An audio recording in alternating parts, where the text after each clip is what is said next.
Hai guys, balik lagi di channelnya Dani. Di video kali ini aku mau bikin podcast bareng sama Mas Projo terkait dengan hal yang lagi hangat, yaitu tentang turunan. Kita mau bahas segala tentang turunan karena kemarin ada sahabat kita Goweser yang kebetulan meninggal. Oke, nggak pakai lama, tonton sampai selesai. Let's go.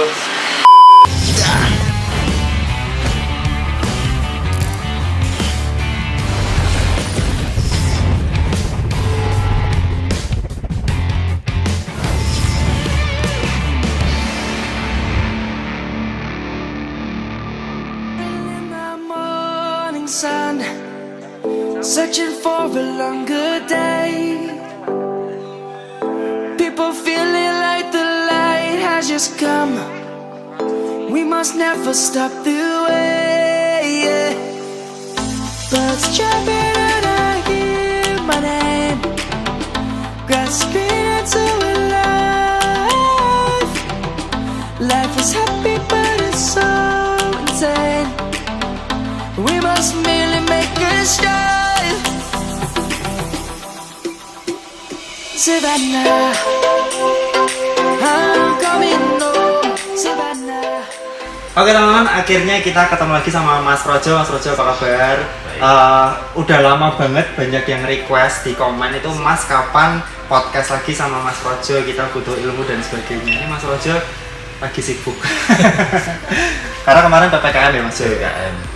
Terus ini juga lagi mondar-mandir lihat rumah yang di atas kan lagi renov pasang. Mau pindah ya. Oke. Sebelum kita lanjut, kita mau ucapin turut berbelasungkawa buat kemarin rekan kita cyclist di Jakarta yang kena musibah meninggal, dan atas kejadian itu kita inisiatif tidak mau menggurui tapi pengen sharing aja mungkin ya Mas Rojo ya.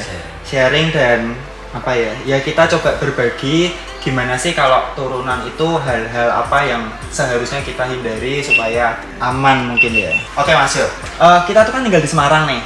Ya, Semarang tuh kebetulan kan rutenya tuh kan campur, flat ada, rolling ada, nanjak ada, turunan ekstrem banyak. Turunan ekstrem banyak ya. Bahkan kalau di Semarang itu radius 1 kilo dari pusat kota udah ada tanjakan 25%. 25%, terus turunannya juga curam-curam dan banyak karakter jalannya yang pumping. Oh, nah Mas Jo, aku mau tanya nih, kalau dari faktor sepeda itu kira-kira yang mendasari apa sih? Apakah ada perbedaan khusus kalau kita buat di turunan sama buat di rolling atau tanjakan sama buat di flat? Sebenarnya sih speknya macam-macam, banyak. Ada yang aero, ada yang climbing. Sebenarnya sih kalau kita mau dapat semuanya tuh tinggal kita upgrade rim atau enggak ban. Oh, berarti solusinya sebenarnya cukup di ban aja atau wheelset aja ya. Jadi kalau kita ngadepin jalan seperti karakternya di Semarang ini ya, saranku ya lebih ke 25 sampai 26, maksimal 28. Itu buat lebar ban. Jadi lebar bannya tuh yang disarankan 25, 26, maksimal 28 ya Mas. 28. Nah, kalau 28 tuh buat nanjak rada berat. Mungkin feel-nya aja sih, tapi kalau secara hitungannya itu sebenarnya lebih kenceng dari 25-26. Itu buat datar? Itu buat datar, buat nanjak tuh sebenarnya lebih enak itu, cuman kadang kan dia diameternya lebih besar. Jadinya berasanya tuh kayak jebembeng gitu. Oh iya, berasa berat gitu. Tapi kalau rollingnya dia bisa lebih kenceng dari 26, tapi ya kalau hitungan rolling ada ban-ban tertentu yang lebih kenceng. Berarti kalau semisal ban 23, kalau 23 nanti move-nya lebih riskan karena napak ke aspalnya lebih dikit ya, kestabilannya. Kestabilan. Makanya kalau dulu tuh awal-awal aku nyepeda tuh ban yang lazim dipakai tuh ban 23. 23 aku juga pernah pakai 23, 21. Makin kecil makin ganteng. Bahkan tubular itu pernah ada 19 konti ya, sempat ngeluarin. Nah, makin kesini tuh kok 25, kok 28. Mungkin ngerasain awal 28 tuh kayak aneh, berat ya, feel-nya kayak berat, tapi ternyata buat lingkungan enak Mas. Karena sekarang tuh teknologi makin berkembang dan penelitian soal ban itu kan makin canggih dan makin istilahnya itu bagus lah. Jadi sekarang bannya makin kecil ya makin nggak nyaman rasanya sekarang. Kalau dulu kan kebalikannya, kalau sekarang makin kecil makin nggak nyaman. Oh, oke. Jadi itu dari segi bannya teman-teman. Kalau dari lebar wheelsetnya Mas Projo? Lebar wheelset ya, kalau karakter di kita ya sebenarnya itu saran dari aku tuh lebih ke ini sih, lebih profil rendah, maksimal di 45 lah. 45 tuh kayaknya cukup mengakomodir buat all round ya Mas. Allround juga bisa, cuman itu sedikit kalau kena angin samping ya juga lumayan goyang. Oleng ya, ya. Jadi kalau emang berpengalaman pakai 60 boleh. Tapi kalau baru-baru mending saranku ya pakai yang 38 atau enggak 40 lah maksimal. Nah, kata nek istriku kalau dikasih profil 55 ke atas, gue meh mateni aku. Sensor. Ya, jadi memang aku sendiri ngerasain teman-teman kalau pakai 55 tuh dulu pakai full chrome tuh turunan, apalagi kalau di gunung di Cemoro Sewu tuh kena angin samping. Ya itu kan butuh konsentrasi yang bener-bener enggak apa ya, jangan sampai meleng lah kalau Ya, profil. kayaknya bukan cuma konsentrasi Mas, kita kayak otot core-nya Ya balance itu itu harus dari hand gripnya ini juga harus terlatih, terus fokusnya kita harus ngerti medan juga, harus medan ini angin dari samping, medan ini dari depan, ini harus lebih concern ya. Nah Mas Jo, ini aku mau ngobrol tentang tanjakan. Nah kalau semisal nanjak itu kan tadi dari segi wheelsetnya sama rim sama bannya. Kalau dari segi frame-nya Mas Jo, frame. Kalau aku seberapa signifikan perubahannya? lebih ini sih, kalau aku seumpama punya otot-otot yang kuat, power yang besar, lebih nyaranin ke aero sebenarnya. Nah itu.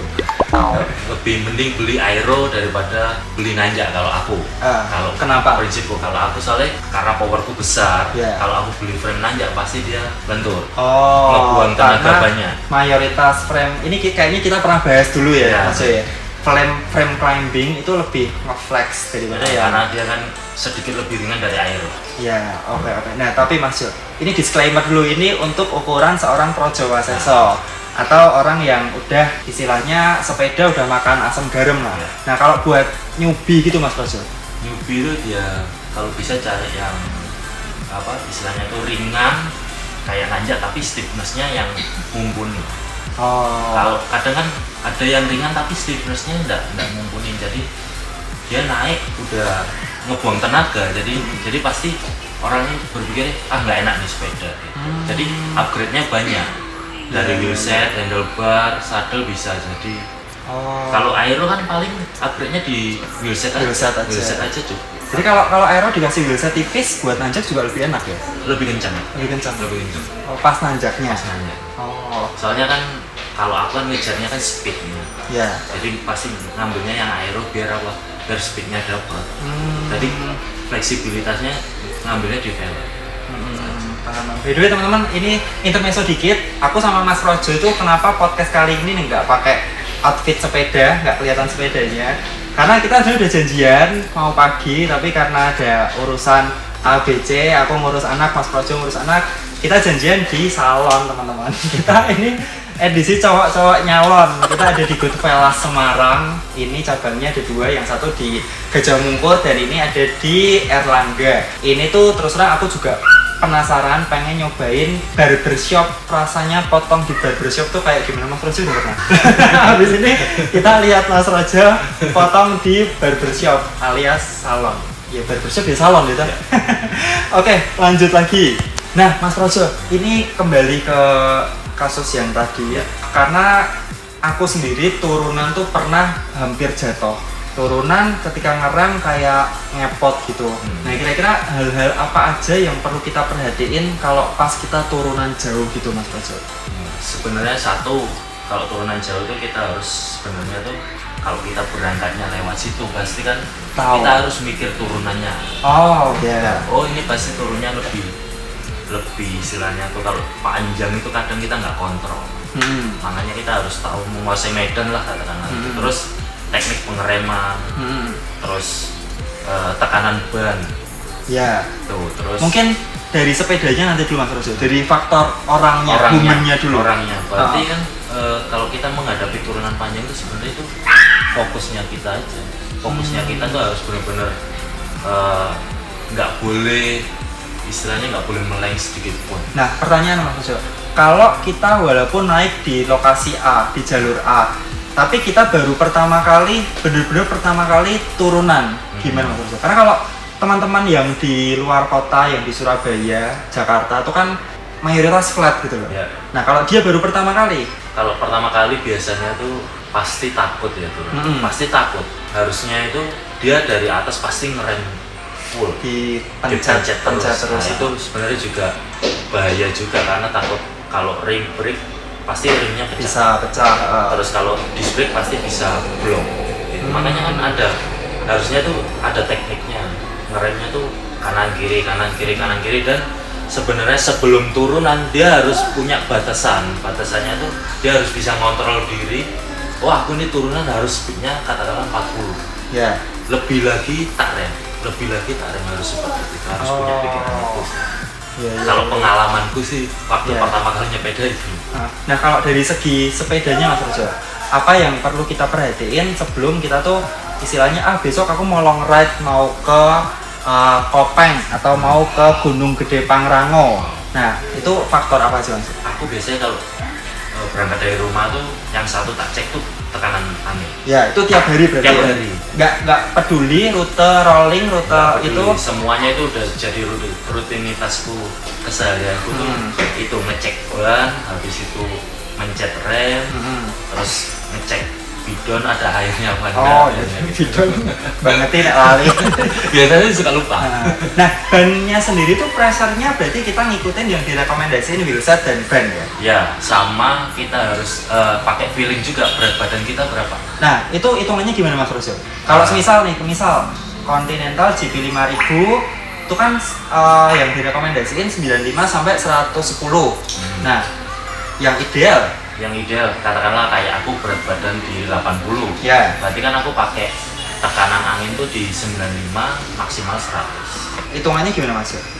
PSI-nya tekanan angin. Lah, efeknya apa buat Efeknya kalau kita nanti seumpama kita jalan nanjak ketemu turunan, jadi kita udah nggak berhenti untuk nempesin paham.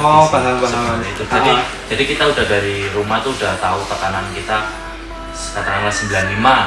Jadi aku udah tahu, oh ini kalau kena jalan yang nggak rata ini pasti masih smooth karena ada fleksibilitas dari bannya itu. Tapi kalau kita mompanya lebih, itu kalau kena jalan keriting pasti sepeda itu bisa melempar. Oh iya, kayak solid gitu ya. Nah Mas Rojo, kalau itu Mas Rojo 80. Kalau di saya misalnya dengan ban yang sama berat badan 63. Idealnya Pasti menurutku ya sekitar 80. Berarti lebih rendah ya? Karena dengan bobot itu kan nanti kan sepeda kalau kena pumping jalan itu tekanannya nambah. Apalagi kita long ride kita nggak tahu cuacanya panas apa enggak. Ban kan angin kan kalau kena panas pasti masih. Berarti itu lebih praktis ya, karena kalau aku dulu di Suralaya yang nonton itu teman-teman, aku sama bojo sama itu sampai atas mau turun, aku ingat wah ini turunannya pasti gila, makanya kita kempesin dulu bannya. Terus sebenarnya tuh untuk aplikasi tekanan ban tuh ada mereknya Sparky itu sebenarnya tapi kita belum ada. Itu connect di adaptor pompa itu ditempelin, nanti kita berjalan sekian kilometer tuh ada indikatornya di Garmin bisa, di handphone bisa. Berarti dicolokin ke doknya gitu ya. Kalau parkir ada sebenarnya. Kekurangannya kita di situ. Lah Mas Rojo, kalau hal-hal yang harus kita hindarin ketika turunan panjang? Hal-hal yang harus kita hindarin saat turunan panjang itu sebenarnya kita jangan kadang orang itu wah turunan gitu seneng. Padahal kalau turunan itu makin panjang makin bahaya. Karena kita pasti lost control. Itu makanya kan kalau aku lebih seneng yang belok-belok gitu karena lebih bahaya kan, lebih kita hati-hati. Tapi kalau lurus orang pasti ngelos. Mikirnya ngeremnya pendek, padahal kita kan harus ngerem sepeda rodanya 2 itu harus dari atas ngerem pada top bawah itu udah pelan. Ya ini masuk akal ya teman-teman, karena kita secara nggak sadar kalau dikelak-kelokin itu begitu lihat ujung kita pasti ngerem. Tapi kalau tanjakan bibis itu kiskendo panjang kan itu. But tiba-tiba dilepas dikit nggak kerasa 60.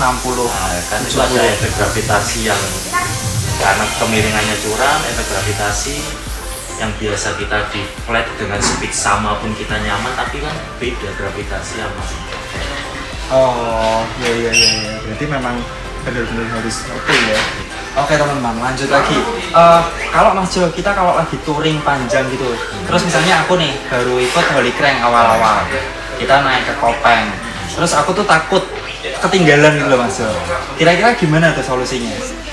Sebenarnya kan kalau kita touring terus ada anggota kita yang baru ikut itu ada briefing sebelum start itu pasti kan nanti ada checkpoint. Ya. Nah kita harus menjelaskan checkpointnya di sini tuh dengan jelas, jadi si apa istilahnya tuh Cyclist yang baru ikut itu, jadi dia pun ketinggalan pun nggak takut istilahnya, oh masih ada berhentinya sana, jadi ada tujuan pastinya di sana, jadi nanti dia bisa hidrasi minum di situ, terus ya yang lain pasti kan nungguin sampai apa rombongan paling akhir nyatu baru start lagi gitu. Jadi sebenarnya tuh kalau touring itu lebih istilahnya tuh lebih pasti ada checkpointnya gitu. Yeah. Tapi kalau kayak latihan aku tiap hari tuh nggak ada checkpoint, langsung pribadi.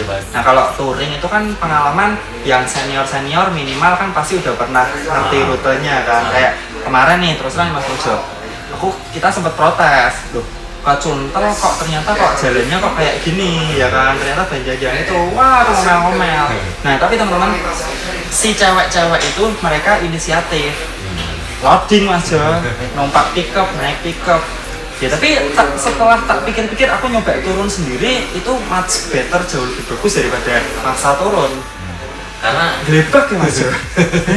Karena sebenarnya tuh kayak aku mau touring kemana tuh aku udah punya gambaran jalan satu, terus jalan ini bahaya nggak untuk komunitasku, dua, jadi aku harus bisa nilai juga jalan itu proper nggak buat komunitas. Jadi kan aku kan tahu komunitas kemampuannya seperti ini.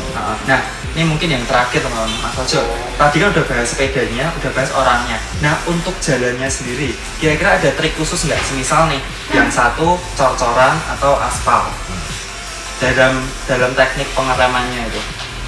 Kalau sebenarnya kalau aspal itu lebih gigit ke roda, asalkan ada pasir, ada solar, lebih enak, lebih nyaman, dan pengendalian sepeda lebih istilahnya itu lebih bagus daripada di cor. Jadi kalau di beton kita otomatis harus lebih hati-hati ya. Lebih hati-hati karena ada air sedikit pasti licin. Lebih licin.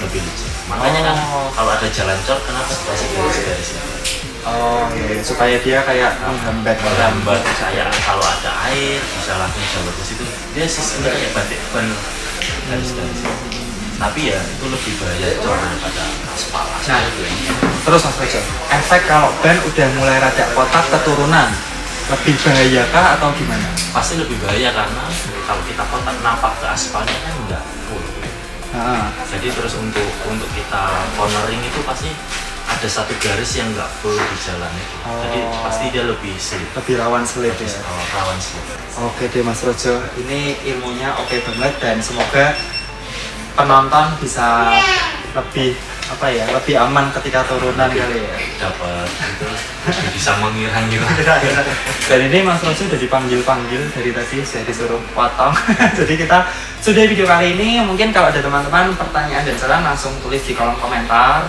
Mas Rojo sekali lagi terima kasih banyak. Ditunggu sesi selanjutnya latihan nanjak.